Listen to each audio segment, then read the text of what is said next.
ताली बजा के आप लोग बोलना।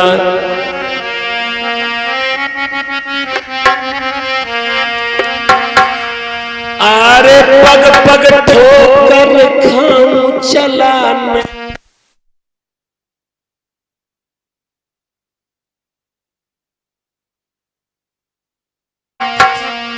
अरे पग पग ठोकर खाऊं चला नहीं जाता है। और काशी कितनी दूरी बता मेरी माता है।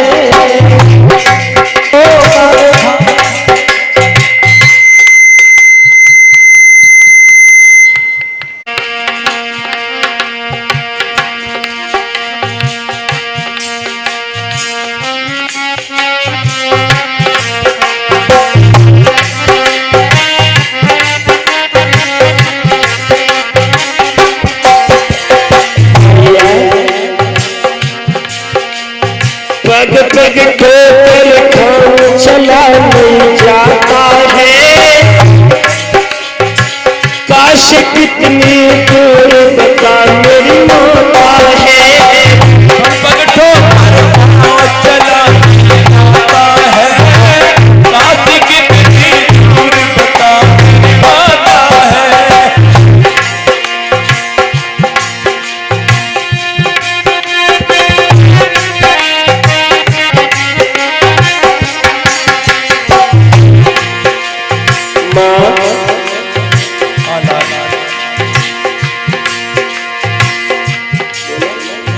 हाँ बोलो,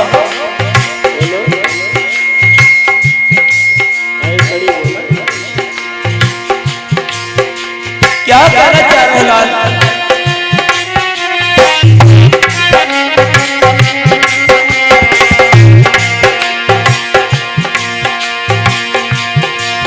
मेरे पैर में पड़ गए छाले, गोदी में मात उठा ले। मेरे पैर में पड़ गए छाले, गोदी में मात उठा ले। मेरे पैर में पड़ गए छाले, गोदी में मात उठा ले। चला नहीं जाता है। काशी कितनी दूर बता मेरी माता है।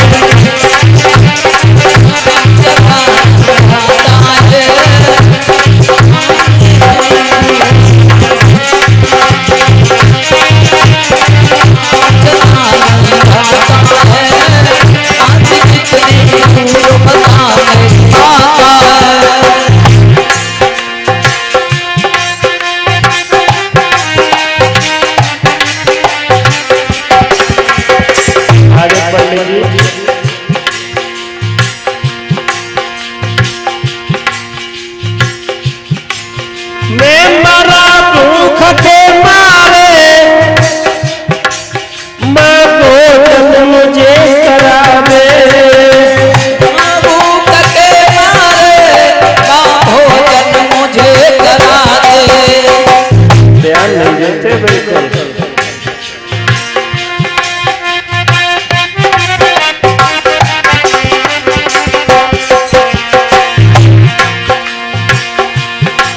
मैं मरा भूख के मारे, माँ भोजन मुझे करा दे। रहा नहीं जाता है। काशी कितनी दूर बता मेरी माता है।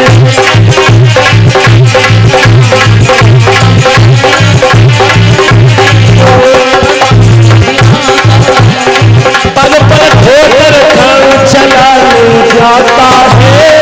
काशी कितनी दूर बता मेरी माता है।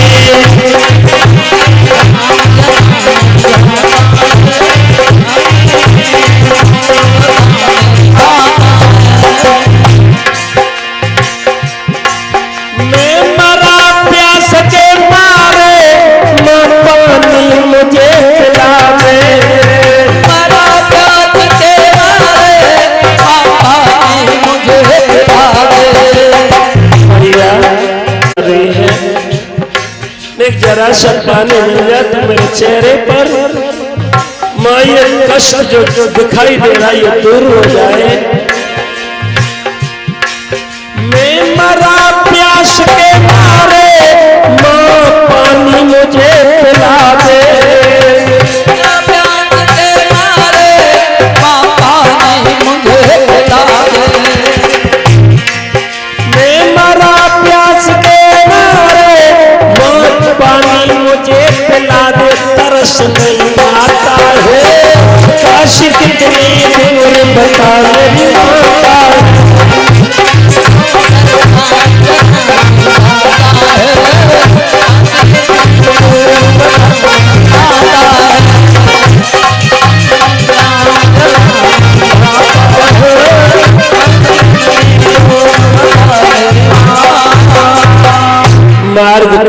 करते हुए भक्तों ये काशी में पहुंच गए। विश्वामित्र ने चौराहे पे आवाज लगाई, किसी को दास दास खरीद ले। 3 प्राणी हम लेकर के आए, तीनों का बराबर मैंने मोल रखा है, 20-20 बार सोना। ग्राहक आने लगे, स्वामी जी को जय सिया राम।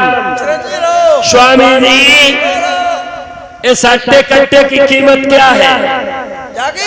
हाँ। और इस स्त्री की? और इस छोटे एक लाल की? ये कौन सी डिजाइन निकाली है? 20 बार? इतना हट्टा कट्टा 20 बार, ये छोटा सा लड़का 20 बार, ये स्त्री 20 बार, कोई कम ज्यादा? एक चोली की जाएगी, पाव उठाएंगे, लेकिन कमरा होंगे खड़े बिकवा लो स्वामी जी। इसकी कीमत बताओ। उसकी बताओ, इसकी बताओ, उसकी बताओ। ऐसे करके 2 पैर हो गया, एक भी बिका नहीं और स्वामी जी परेशान हो गए। बेच तो नहीं डाल दिया छोड़ा?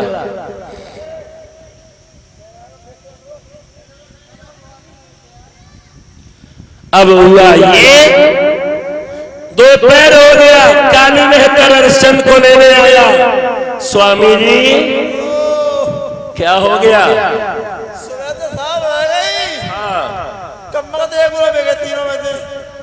हम लेने के लिए आइए, पसीना पोंछ लो। स्वामी जी, इस अट्टे कट्टे की कीमत क्या है? क्या मैं इसका पर्चा ले सकता हूँ? पर्चा ले सकते हो, लेकिन स्वामी जी को संकल्प के वो बयाना के लिए कुछ दिया। उसके बाद हरिश्चंद्र से पूछा गया तो हरिश्चंद्र ने अपना नाम हरिया बता दिया। 20 बार सोना अदा करने के बाद हरिश्चंद्र को खरीद करके कालू चला है। कालू कहने लगा, तुम्हें हमारे साथ गलियों में काशी में झाड़ू लगाना होगा, हमारी मेहतरानी के लिए जल का घड़ा भर के लाना होगा, इस कार्य करने में तुम्हें कोई कर्मठता तो नहीं होगी?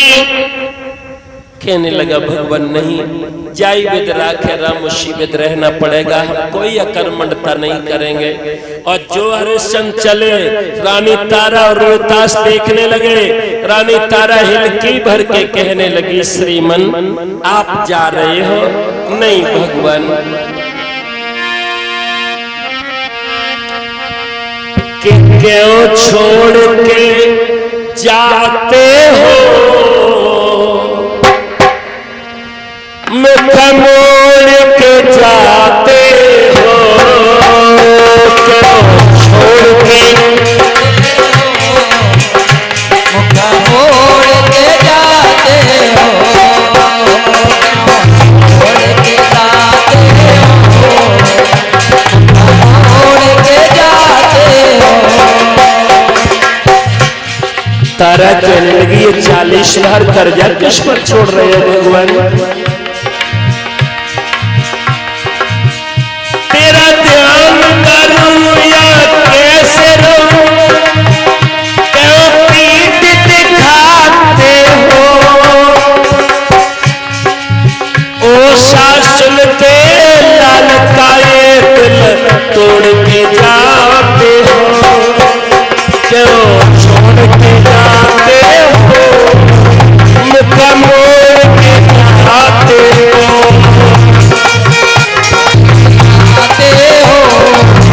मुख मोड़ के जाते हो, मोड़ के जाते हो, मुख मोड़ के जाते हो। तारा कहने लगी, भगवान ये 40 बार का कर्जा किस पर छोड़ रहे हो? हरिश्चंद्र कहने लगे, तारा जन्म देकर के कर्म का कोई साथी नहीं होता है, तुम और पुत्र से अदा करना। मेरी तो कीमत हो चुकी है, अब हम तुमसे बात भी नहीं कर सकते, तुम्हें सारा भी नहीं दे सकते। तारा बोली, वाह, तुम सुनो हमारे सैया, सैया मेरे राजा जी पड़ो तुम्हारे में पैया। तुम्हारे में पैया मेरे राजा जी पड़ो तुम्हारे में पैया। अरे पार करो यो तार करो मेरी अदपर में नैया। घर छोड़ चले गए मेरे स्वामी सासल के छैया। क्यों छोड़ जाते हो दिल तोड़ के जाते हो।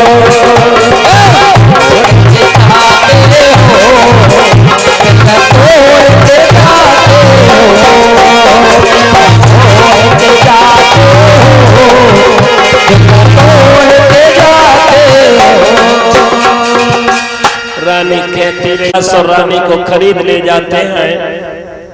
स्वामी जी के कहने पर भोजन बनाया हरिश्चंद्र ने। भाई विश्वामित्र अंधेरे का फायदा लेके बन का बेला बन करके झपट्टा मार के ले जाते हैं। सुबह बनाया तो बेकारी बन करके आ गए। 3 दिन हो गए। हरिश्चंद्र नहार बलवान उन्हीं की रनिया आई।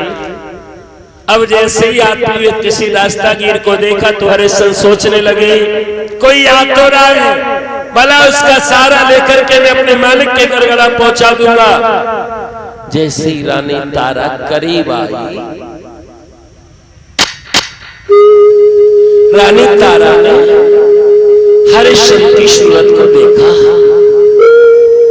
हरिश्चंद्र ने जैसे ही रानी तारा को देखा एकदम से हरिश्चंद्र कहने लगे तारा तुम।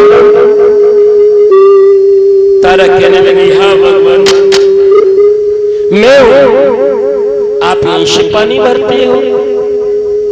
तारा से हरिश्चंद्र बोले हाँ रानी तुम, मैं भी यहीं से घाट इसी घाट से पानी भरती हूं, लेकिन हमारी तुम्हारी मुलाकात कभी नहीं हुई।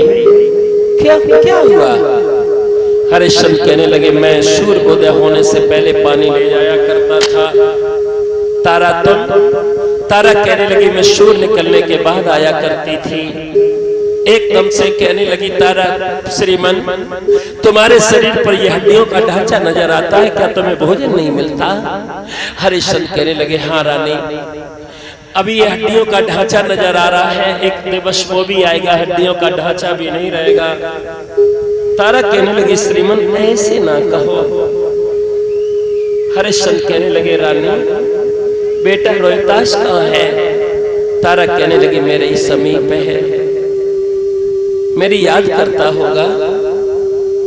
रानी कहने लगी श्रीमन अब याद करने से होता क्या है, मेरे पास में इतना समय नहीं है। आप घड़ा भर लो मैं भी घड़ा भर लूंगी। हरिश्चंद्र कहने लगे तारा मेरा तो घड़ा प्रातः काल का भरा हुआ किनारे पर रखा है, अपने इस घड़े को भर लो, मेरे घड़े में जरा सा सहारा लगा देना, मेरा भी घड़ा उठ जाएगा और हम तुम दोनों रास्ते में बतलाते चलेंगे। तुम अपने मालिक के घर चली जाना, मैं अपने मालिक के घर चला जाऊंगा। जो इतनी बात हरिश्चंद्र ने कही तो दोनों के आंखों में आंसू आ गए। तुम मेरे मालिक, आज कोई और मेरा मालिक, कल कोई और मालिक नहीं श्रीमन। तारा रोने लगी, सोचने लगी कि एक दिन ये था मेरे महाराज की एक आवाज से हजारों दास दासियां कांप जाया करते थे, लेकिन आज कौन सा वक्त हो गया है मेरे सामने घड़ा उठा रहे हैं। तारा ने घड़ा तो भक्तों भर लिया। हरिश्चंद्र कहने लगे रानी मेरे घड़े में जरा सा सहारा दे दो। हाथ जोड़ करके बोले नहीं भगवान ये नहीं हो सकता। क्यों?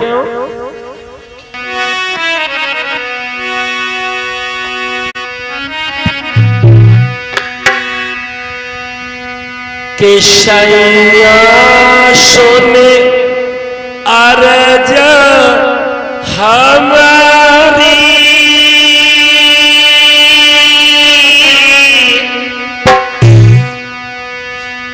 तो समझावे तेरी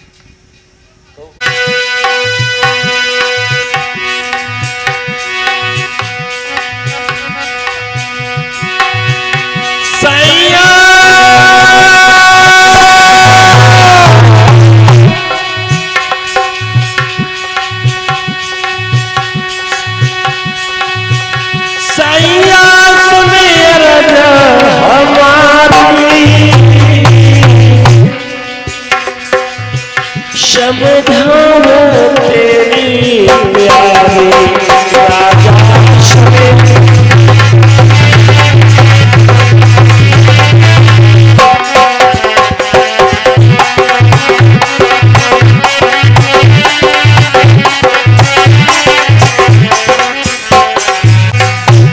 रानी बोली भगवान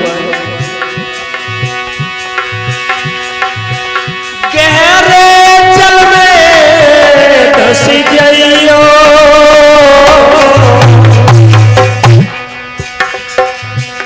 और सिर पर घड़ा उठाइयो या गहरे जल धस गइयो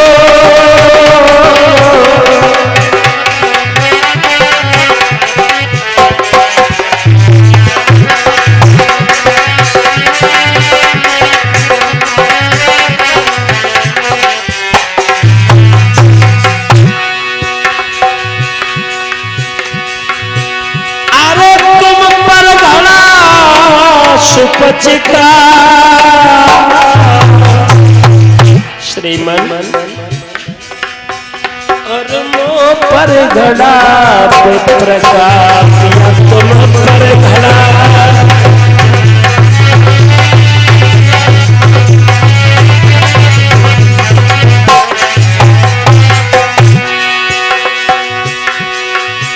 आज कैसा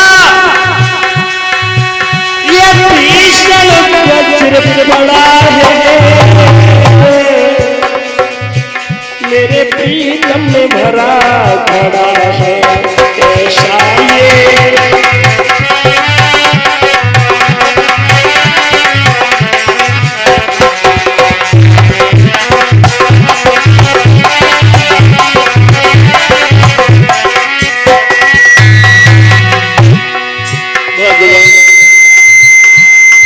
ये जल में धस जाओ जब घड़ा शीश के बराबर आ जाए तो आप अपने घड़े को उठा लेना का घड़ा में तुम्हारे घड़े में हाथ नहीं लगा सकती।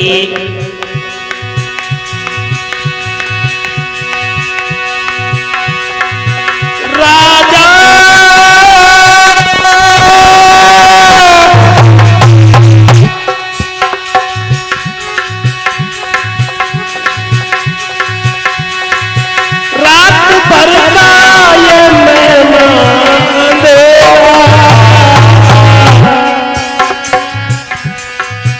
किसके रोके रुका है शमे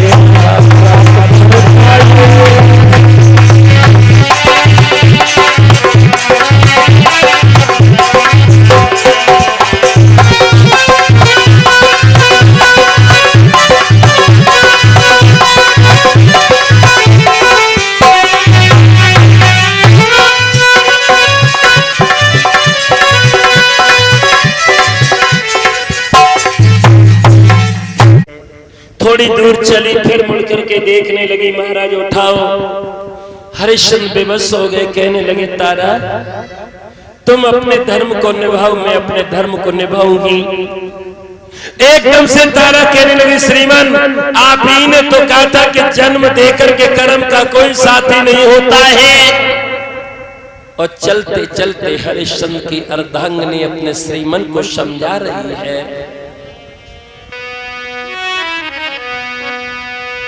कि प्रीतम कर्मन को साथी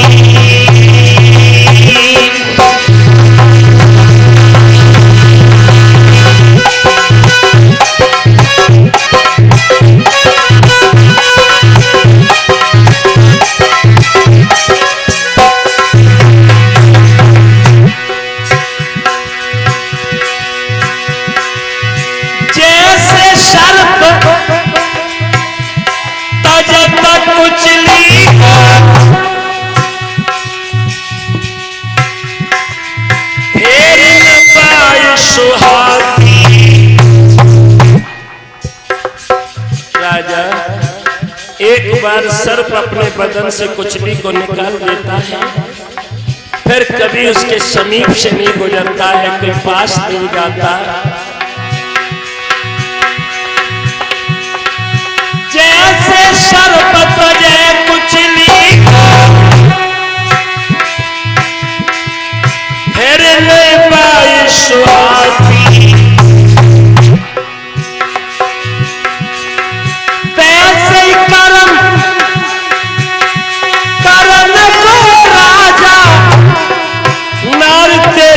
घबराती मेरे राजा रे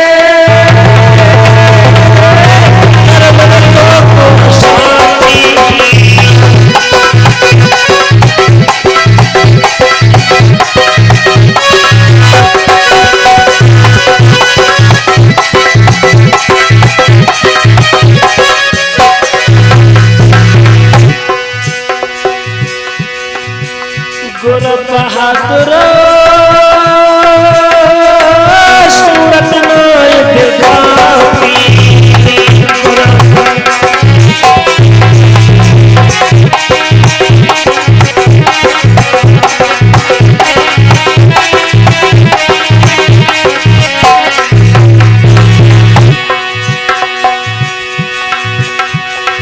आप तो बस गए स्वर्ग में जाके बड़ी बड़ी आफतें आती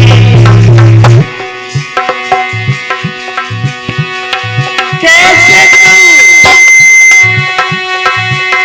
गुरु का पलड़म ये बड़ी कहने पाती गुरु बहादुर काया नहीं दिखाती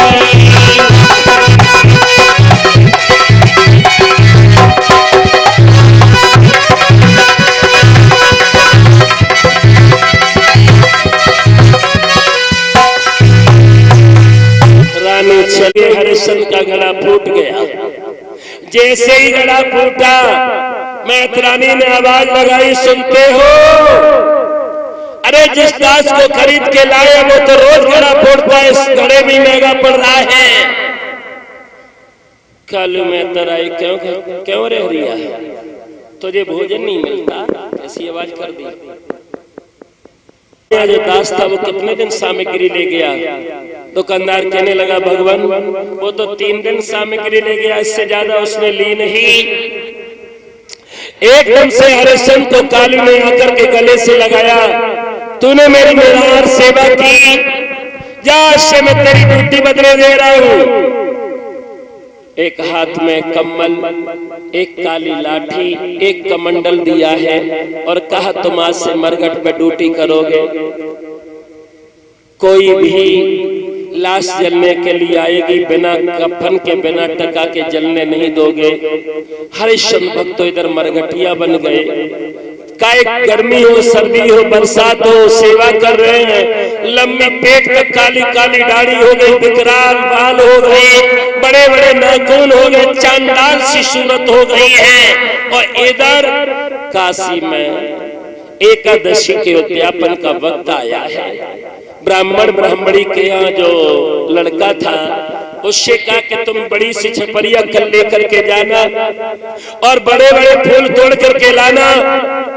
ये समाचार जब विश्वामित्र ने जाना है तो कमंडल से जल लिया, तपस्या के बल पृथ्वी पे मारा और एक नाग प्रकट कर दिया।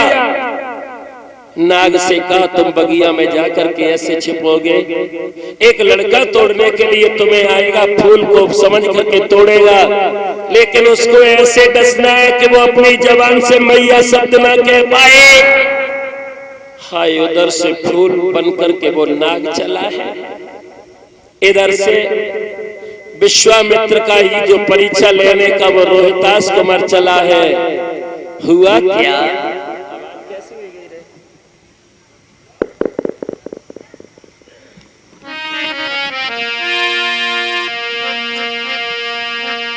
कि मात की बातन में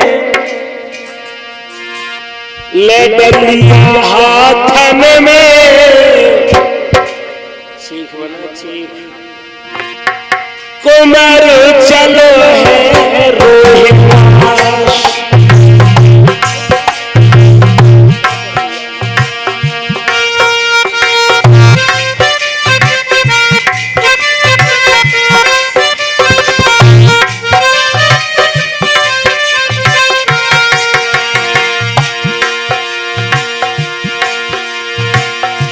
मात की बातन में लडलिया हाथन में,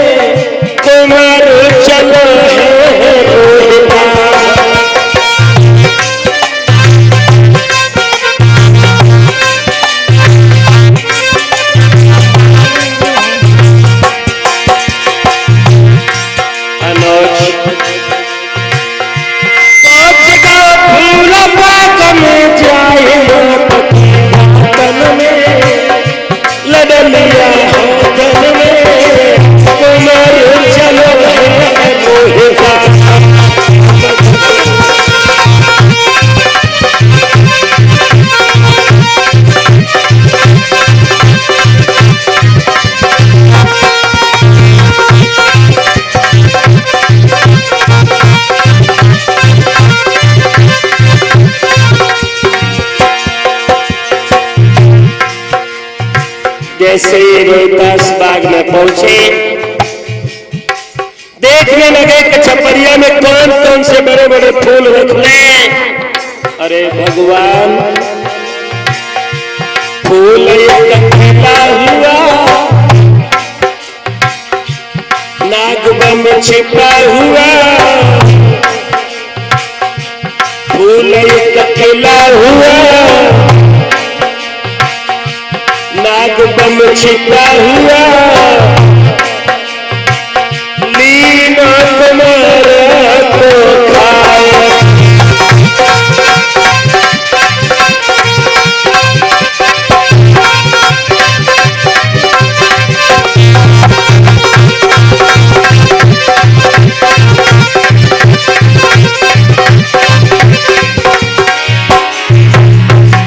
जो नाग निकल करके उस बच्चे को खाता है, श्रोताओं, जैसे ही इस नाग ने काटा,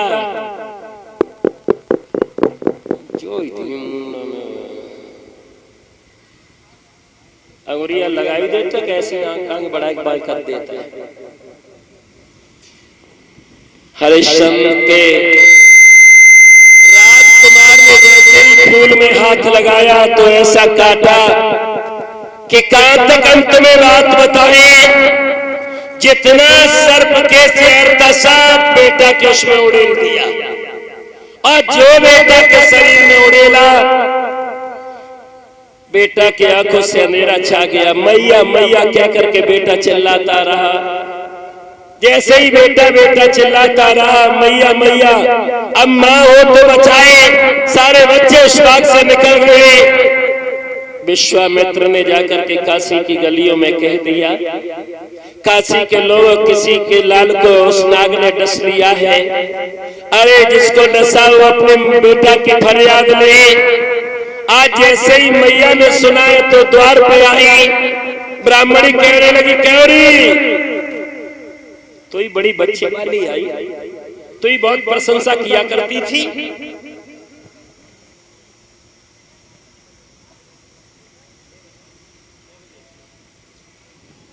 एकदम से कहने लगी,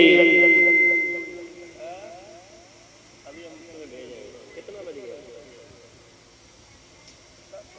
2 पैसा 9 बज रहा, 2 पैसा 10 मिनट बाद।